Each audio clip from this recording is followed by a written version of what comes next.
Good morning students. यहाँ पहले lecture में हम लोग मोनोसैकेराइड के रासायनिक गुणों के बारे में बात कर रहे थे कि मोनोसैकेराइड की जो केमिकल नेचर होती है वो केमिकल नेचर किसके कारण होती है, कीटो, एल्डो और हाइड्रोक्सिल ग्रुप के कारण यहाँ पर इसकी केमिकल नेचर होती है, जिसमें हमने एसिटिलीकरण को पढ़ा था और हमने यहाँ पर HCl की उपस्थिति में एल्कोहल के साथ में गर्म किया था। तो क्या मिला था हमको, मोनोसैकेराइड ईथर प्राप्त हुआ था। नेक्स्ट देखते हैं हम ऑक्सीडेशन। ऑक्सीडेशन यहां पर मोनोसैकेराइड का जब हम ऑक्सीडेशन करते हैं तो यहां पर ऑक्सीडेशन दो प्रकार से किया जाता है। एक तो तनु ऑक्सीकारक की उपस्थिति में और एक कंसंट्रेट ऑक्सीकारक की उपस्थिति में, या फिर कहें कि एक तो मृदु सॉफ्ट, तनु ना कह करके सॉफ्ट कहें कि सॉफ्ट ऑक्सीकारक की उपस्थिति में करें, दूसरा हार्ड ऑक्सीकारक की उपस्थिति में करें। तो यहाँ पर हमको अलग अलग चीज प्राप्त होती है। यहाँ जो एल्डोज ग्रुप होता है, एल्डोज ग्रुप मृदु और हार्ड दोनों की उपस्थिति में ऑक्सीकृत हो जाता है, लेकिन जो कीटो ग्रुप होता है, कीटो ग्रुप पर जो सॉफ्ट ऑक्सीकारक होते हैं उनका कोई इफेक्ट नहीं होता, केवल किसका होता है, हार्ड ऑक्सीकारक का। तो हम दोनों को देखते हैं। फर्स्ट देखते हैं यहाँ पर ग्लूकोज। ग्लूकोज ग्लूकोज क्या है, एल्डो शर्करा, एल्डिहाइड ग्रुप प्रेजेंट है यहाँ पर। तो जब ग्लूकोज का हम ब्रोमीन जल की उपस्थिति में, ब्रोमीन जल की उपस्थिति में ऑक्सीडेशन करते हैं,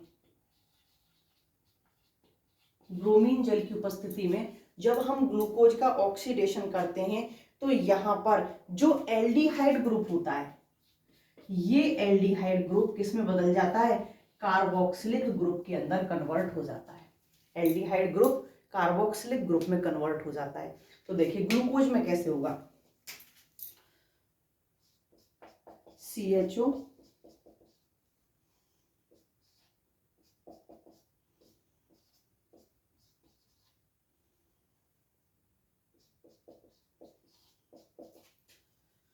ऑक्सीडेशन हुआ किसकी उपस्थिति में, ब्रोमीन जल की उपस्थिति में। तो यहां पर जो ये एल्डिहाइड ग्रुप है, ये एल्डिहाइड ग्रुप किसमें कन्वर्ट हो जाएगा, कार्बोक्सिलिक ग्रुप के अंदर कन्वर्ट हो जाएगा।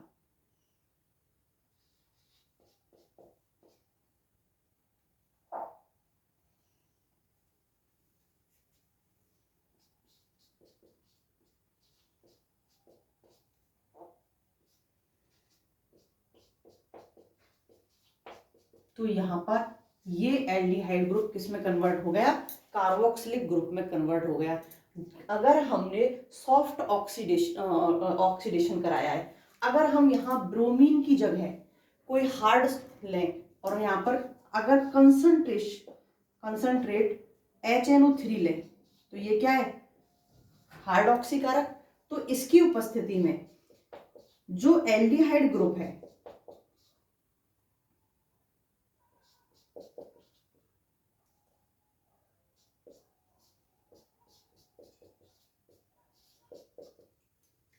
ये एल्डिहाइड ग्रुप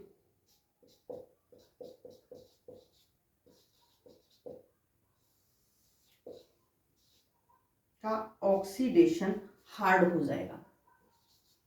तो यहां पर क्या प्राप्त होगा, अगर हम तीव्र ऑक्सीकारक ले रहे हैं तो यहां हमको सैकेरिक एसिड प्राप्त होते हैं, सैकेरिक एसिड प्राप्त होते हैं। अगर हम यहां हार्ड ऑक्सीकारक लेते हैं तो यहां हमको सैकेरिक एसिड प्राप्त होते हैं। यहां पर जो एल्डिहाइड ग्रुप है, ये एल्डिहाइड ग्रुप पहले कार्बोक्सिलिक ग्रुप में कन्वर्ट होगा,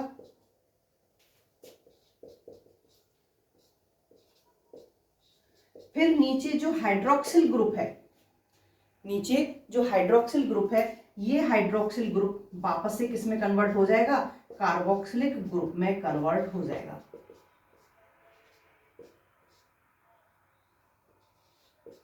तो यहां हमको एट लास्ट क्या प्राप्त हो जाएंगे, सैकेरिक एसिड प्राप्त हो जाएगा हमें। अगर यही हम कीटो ग्रुप के साथ में कराएं ग्लूकोज ना लेकर के हम यहाँ पर फ्रक्टोज लें, तो कीटो ग्रुप के साथ में जो सॉफ्ट ऑक्सीकारक होते हैं उनका तो कोई इफेक्ट होता नहीं है, केवल किसका होगा, हार्ड ऑक्सीकारक का।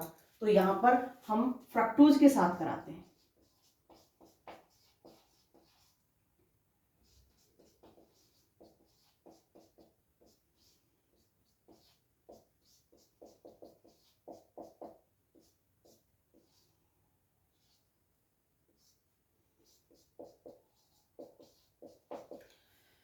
कंसंट्रेट HNO3 की उपस्थिति में जब हम फ्रक्टोज का ऑक्सीडेशन कराएंगे तो यहाँ दो प्राप्त होते हैं, एक तो यहाँ पर ग्लाइकोलिक एसिड प्राप्त होता है और दूसरा यहाँ पर टार्ट्रिक एसिड प्राप्त होता है। एक तो ग्लाइकोलिक प्राप्त होता है और दूसरा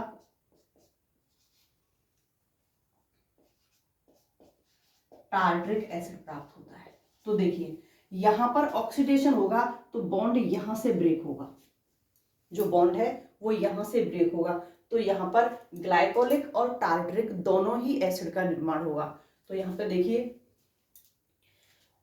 दोनों में ही कार्बोक्सिलिक ग्रुप बनेगा, क्योंकि यहाँ पर जो एल्डिहाइड ग्रुप है इस एल्डिहाइड ग्रुप को चेंज होना होगा यहाँ कीटो ग्रुप, सॉरी यहाँ पर कीटो ग्रुप है, जो कीटो ग्रुप चेंज होगा यहाँ पर, तो यहाँ क्या होगा CH3 CH2OH और यहाँ आ जाएगा कार्बोक्सिलिक ग्रुप।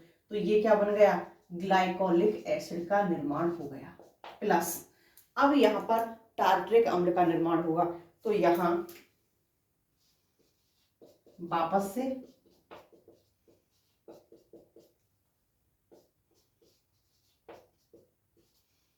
ये टार्ट्रिक एसिड, तो यहाँ पर फ्रक्टोज का जब हम ऑक्सीडेशन कराते हैं तो यहाँ पर हमको ग्लाइकोलिक और टार्ट्रिक दोनों ही एसिड प्राप्त होते हैं। तो यहाँ पर एल्डिहाइड ग्रुप के साथ भी रिएक्शन हो रही है, कीटो ग्रुप के साथ में भी रिएक्शन हो रही है और साथ में हाइड्रोक्सिल ग्रुप के साथ में, तीनों ही ग्रुप रिएक्शन करके किस में बदल रहे हैं, कार्बोक्सिलिक ग्रुप के अंदर कन्वर्ट हो रहे हैं।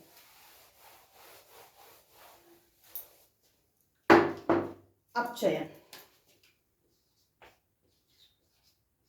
यहाँ जो अपचयन कराया जाता है ये अपचयन कराया जाता है सोडियम अमलगम की उपस्थिति में, सोडियम अमलगम की उपस्थिति में। और यहाँ पर सोडियम अमलगम का जलीय विलयन लिया जाता है। तो जब हम सोडियम की उपस्थिति में यहाँ कीटो ग्रुप या एल्डिहाइड ग्रुप का या फिर हाइड्रोक्सिल ग्रुप का किसी का भी अपचयन कराएंगे तो ये हमको पता है ये कैसा है, हार्ड अपचायक है। ये सभी को किस में कन्वर्ट कर देगा, ग्लूकोज के साथ कराते हैं।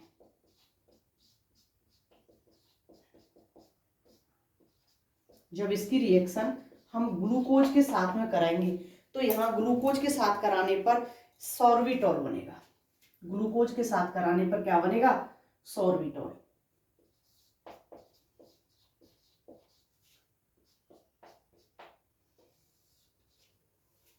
तो यहाँ पर जो H+ आयन है ये H+ आयन क्या कर देगा, इसको एल्कोहल में कन्वर्ट कर देगा।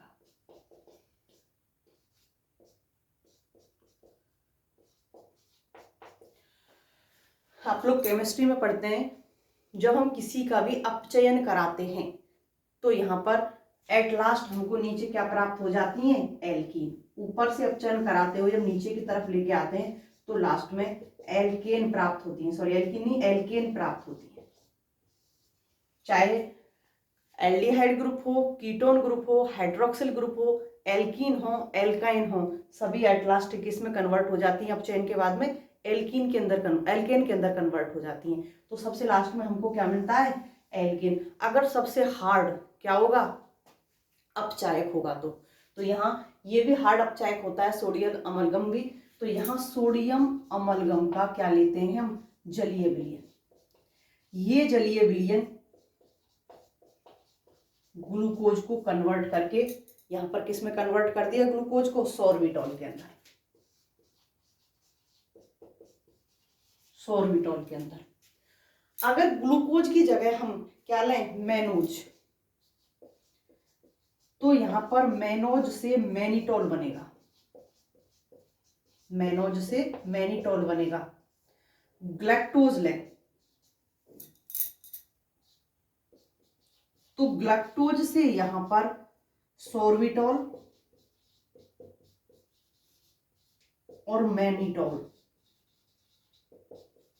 दोनों बनते हैं। ग्लैक्टोज से सोर्बिटॉल भी बनेगा और मैनिटोल भी बनेगा, दोनों के दोनों यहाँ पर हमको प्राप्त होते हैं। तो यहाँ पर किसी भी मोनोसैकेराइड को ले लें, सोडियम अम्लगन सबका अपचयन कर देगा। चाहे हम 3 कार्बन वाला ले लें, चाहे हम 7 कार्बन वाला ले लें, सभी का यहाँ पर अपचयन हो जाएगा। नेक्स्ट,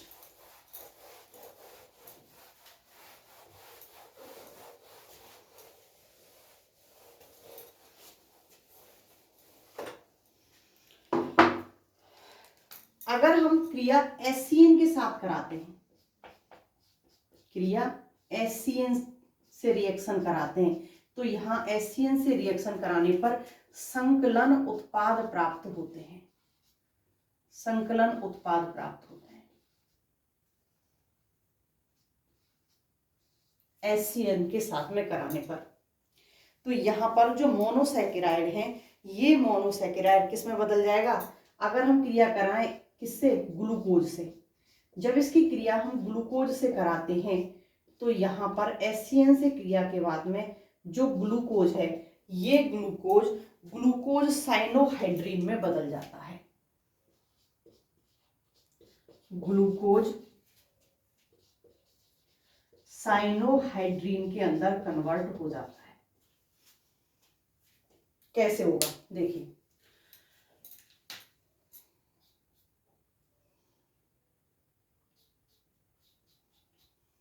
जब एससीएन के साथ रिएक्शन कराएंगे तो यहां पर जो हाइड्रोजन है, क्योंकि यहां ऐसे कन्वर्ट जुड़ा हुआ होगा ये, अब ट्रिपल बॉन्ड को तोड़ना तो आसान होता नहीं है, क्या तोड़ेंगे? Single bond.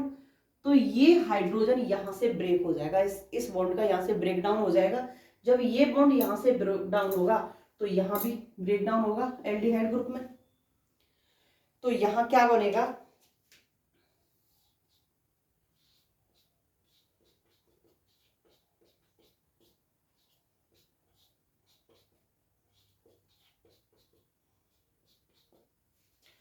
Sorry, break down नहीं हुआ, संकलन उत्पाद बन रहा है, तो यहां पर आकर के ये ऐड होगा। तो यहां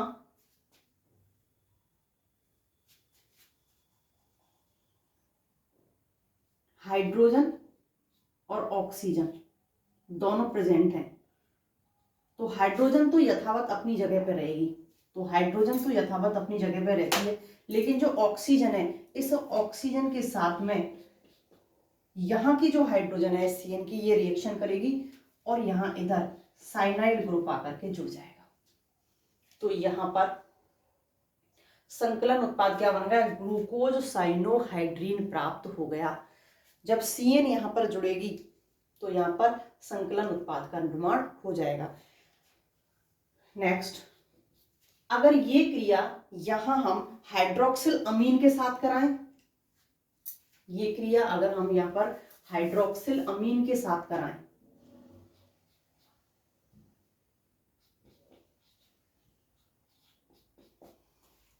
हाइड्रोक्सिल जब अमीन के साथ रिएक्शन कराएंगे तो यहां पर हमको ऑक्जेम्स प्राप्त होते हैं।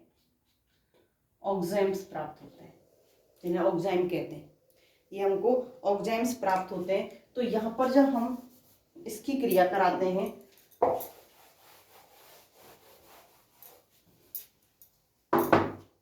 हाइड्रोक्सिल एमीन के साथ में, हाइड्रोक्सिल अमीन के साथ में,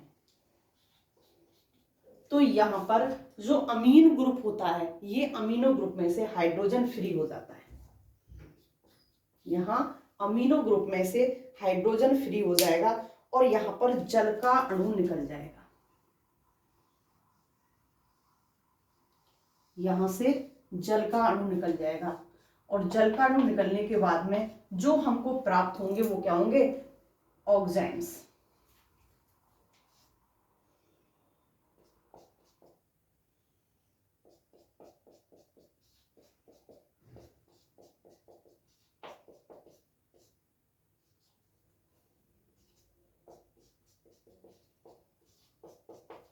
तो यहां हमको ऑक्जाइम्स प्राप्त हो गए, जिसको ग्लूकोज ऑक्जाइम, ग्लूकोज के साथ करा रहे हैं तो ग्लूकोज ऑक्जाइम,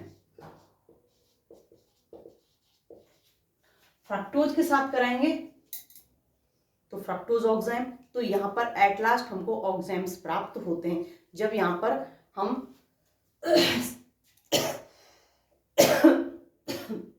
हाइड्रोक्सिल एमीन के साथ में रिएक्शन कराते हैं। तो नेक्स्ट, अगर हम यहाँ पर फर्मेंटेशन की क्रिया कराएं तो आप लोगों ने इससे पहली यूनिट में फर्मेंटेशन को देखा है कि अगर यहाँ पर हम किण्वन कराते हैं, फर्मेंटेशन की क्रिया कराते हैं, तो यहाँ पर जो मोनोसैकेराइड हैं, फॉर एग्जांपल ग्लूकोज C6H12O6, इसकी फर्मेंटेशन की जो क्रिया होगी वो होगी ईस्ट की उपस्थिति में। और ईस्ट भी कैसे, यहाँ पर ऑक्सीजन क्या होगी, एब्सेंट।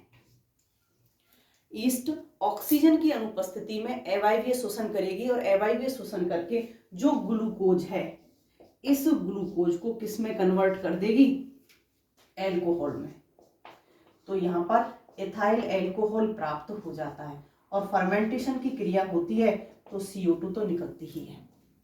यहाँ पर इथाइल एल्कोहल प्राप्त होगा और CO2 यहाँ पर वातावरण में निकल जाएगी।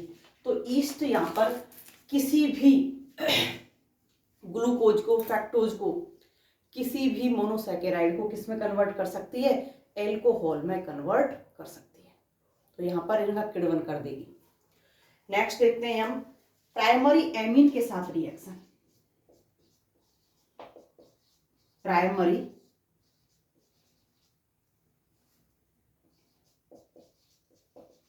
एमीन से रिएक्शन, जब हम यहां पर ग्लूकोज की प्राइमरी एमीन से क्रिया कराते हैं तो हमको यहां पर सिप बेस प्राप्त होते हैं, सिप क्षार प्राप्त होते हैं। तो यहां सिप बेस का निर्माण होता है जब हम क्रिया ग्लूकोज की किसके साथ कराते हैं, प्राइमरी एमीन के साथ रिएक्शन कराते हैं।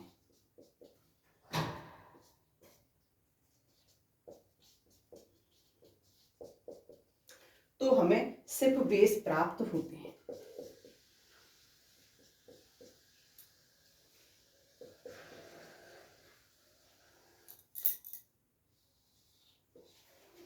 अब यहां पर वही एक्टिव पार्ट कौन सा है, यहां पर हाइड्रोजन।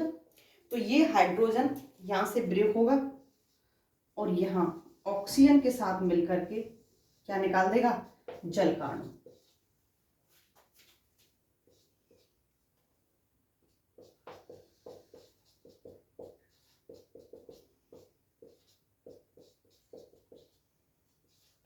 और अब शेष बचा जो पार्ट है प्राइमरी एमीन का, वो किसके साथ जुड़ जाएगा,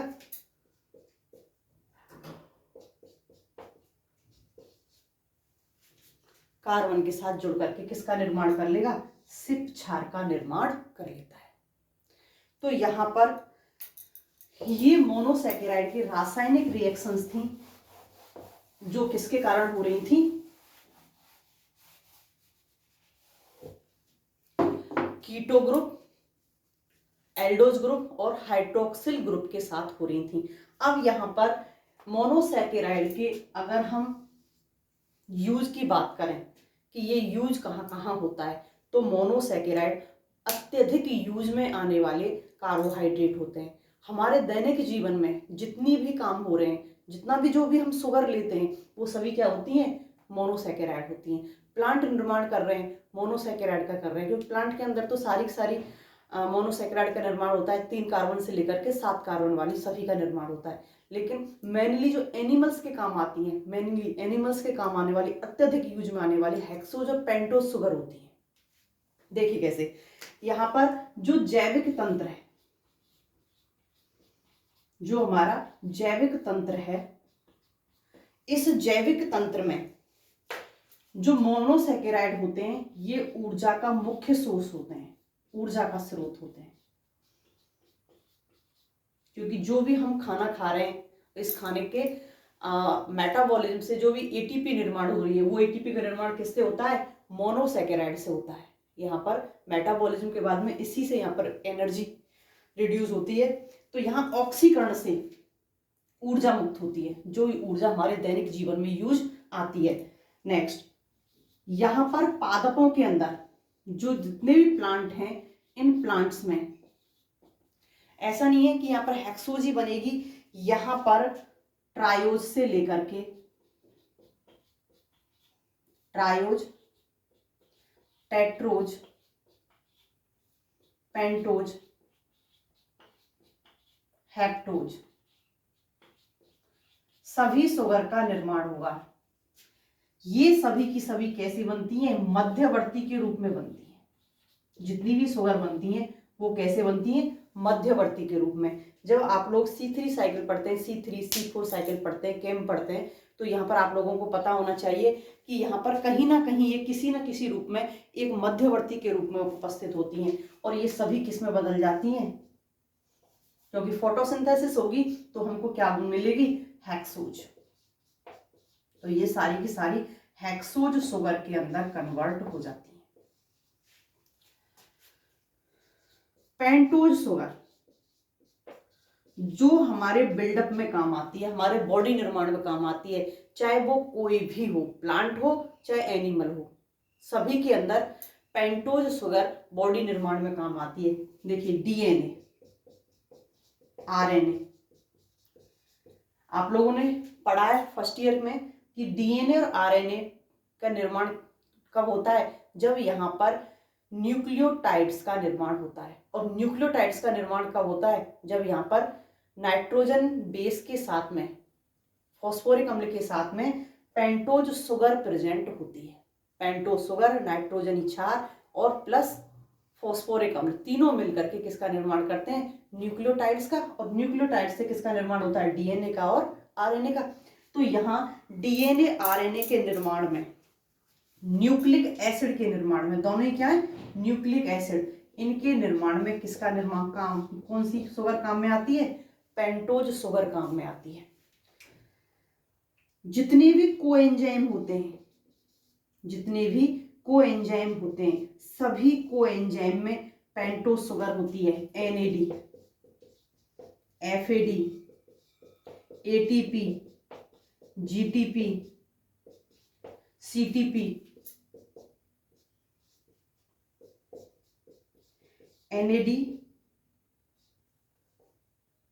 NADPH2, सभी के अंदर पेंटोज सुगर होती है। यहाँ पर जितने भी कोएंजाइम हैं, सभी कोएंजाइम में यहाँ किसी न किसी रूप में, संगठक के रूप में क्या है? यहाँ पर पेंटोज सुगर है।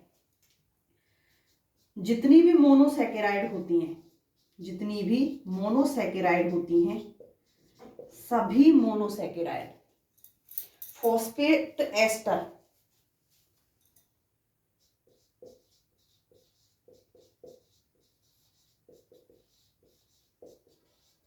यहाँ पर जो फॉस्फेट एस्टर होते हैं, इन फॉस्फेट एस्टर के उपापचयी रिएक्शन के मध्यवर्ती उत्पाद होते हैं। ये फॉस्फेट एस्टर जो होते हैं, ये जो उपापचयी रिएक्शंस होती हैं, इन उपापचयी रिएक्शंस के क्या होते हैं? ये मध्यवर्ती उत्पाद होते हैं, मीडिएटर होते हैं।